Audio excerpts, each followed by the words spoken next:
বন্ধুসকল, মই আজি আপোনালোকক এটা ট্ৰিক ক'ম। যিটো ট্ৰিকৰ দ্বাৰা নেকি আপোনালোকে আপোনাৰ হোৱাটছআপটো অ'পেন নকৰাকৈ আপুনি হোৱাটছআপৰ মেছেজ ৰিপ্লাই কৰিব পাৰিব। মানে আপুনি এখন বাইক চলাই আছে বা এখন কাৰ ৰাইডিং কৰি আছে, তেতিয়া আপুনি হোৱাটছআপটো অ'পেন নকৰাকৈ আপোনাৰ হোৱাটছআপৰ মেছেজ ৰিপ্লাই দিব পাৰিব। তো ভিডিঅ'টো ষ্টাৰ্ট কৰাৰ প্ৰথমতে মই ক'বলৈ বিচাৰিছোঁ যে আমাৰ চেনেলটো যদি আপোনালোকে এতিয়াও ছাবস্ক্ৰাইব কৰা নাই, তেতিয়াহ'লে ছাবস্ক্ৰাইব কৰি দিয়ক। তাৰে কাষতে থকা ঘণ্টা বটনটো দবাই দিয়ক। বলক ভিডিঅ'টো ষ্টাৰ্ট কৰক। প্ৰথমতে আপুনি যাব লাগিব প্লে ষ্ট'ৰলৈ। প্লে ষ্ট'ৰত গৈ আপুনি চাৰ্চ কৰি দিব auto reply for WhatsApp.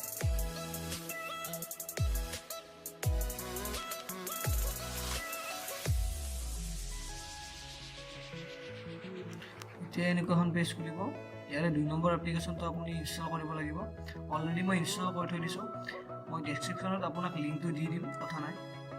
Year চিমটো open কৰি দিব। ইয়াত আপোনাক পাৰ্মিশ্যন খুজিব।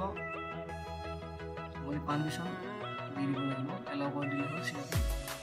চিম্পলি এটা বেক কৰি দিলে ইয়াত আপুনি প্লাছ চিন এটা আহিব। প্লাছ চিনটোত আপুনি ক্লিক কৰিব লাগিব।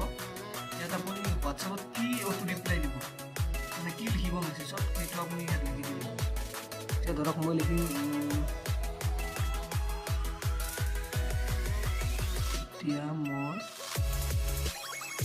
বাইক চলাই আছোঁ, অনলাইন আহিলে মেছেজ কৰিম। চিম্পলি আপুনি এনেকৈ লিখি আপুনি একচেপ্ট কৰি দিব। ইয়াত আপোনাৰ হৈ গ'ল। তাৰপিছত মই এতিয়া যাম, মই এটা মোবাইলতে 2টা হোৱাটছআপ ইনষ্টল কৰি দিছোঁ। লেফ্ট ফালে থকাটো মোৰ হৈছে 0 নম্বৰৰ হোৱাটছআপ আৰু ৰাইট ফালে থকাটো হ'ল মোৰ পাৰ্চনেল হোৱাটছআপ।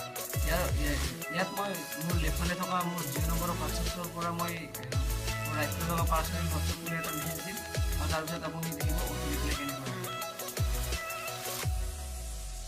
ইয়াত মোৰ পাৰ্চনেল হোৱাটছআপটোৰ ইয়াত মাই এয়াৰচেল বুলি লিখা আছে। ইয়াত মই চিম্পলি এটা মেছেজ দিম, হাই। তাৰপিছত আপুনি দেখক অটো ৰিপ্লাই কেনেকৈ আহে।